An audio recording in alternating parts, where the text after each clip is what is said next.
2007 दंगे के मुख्य आरोपी शमीम को गोरखपुर की एक अदालत ने आजीवन कारावास की सजा सुनाई है।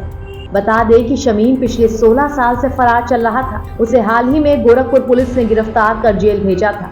ये वही मामला था जिसमें तत्कालीन मुलायम सिंह सरकार ने गोरखपुर सांसद योगी आदित्यनाथ को दंगा भड़काने का आरोपी बनाया था और उन्हें 11 दिन के लिए जेल भेजा था।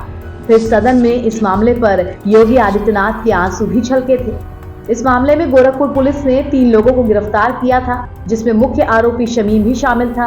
मगर कुछ दिन बाद ही शमीम जमानत पर रिहा हुआ और तभी से फरार चल रहा था। गोरखपुर में हुए 2007 के दंगे के मुख्य आरोपी शमीम को उम्र कैद की सजा सुना दी गई।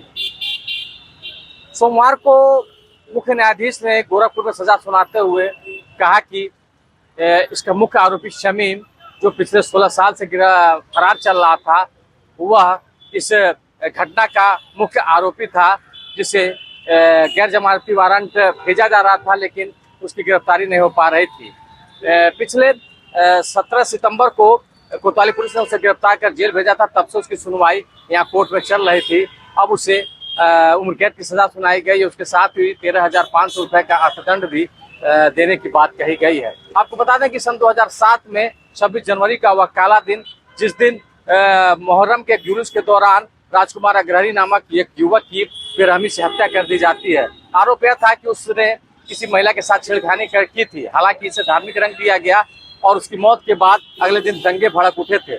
उस समय तत्कालीन सांसद गोरखपुर के वर्तमान के मुख्यमंत्री योगी आदित्यनाथ थे, जिन्होंने पीड़ित पक्ष की तरफ से न्याय की लड़ाई लड़ने की ठानी।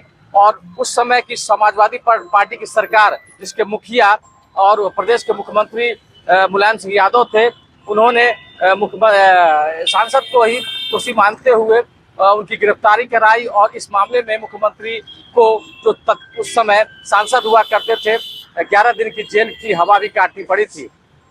लेकिन इस मामले को याद करते हुए कुछ दिन बाद मुख्यमंत्री जो योगी आदित्यनाथ संसद में रो भी पड़े थे, उनकी आंख से आंसू निकल आए थे। उनका कहना था कि जिस तरह से वर्तमान सरकार ने, उस समय की सरकार ने मुझे दोषी ठहराया और एक गुंडे की तरह ट्रीट किया था, वह कहीं ना कहीं किसी जनप्रतिनिधि के लिए एक बड़े ही अपमान की बात है।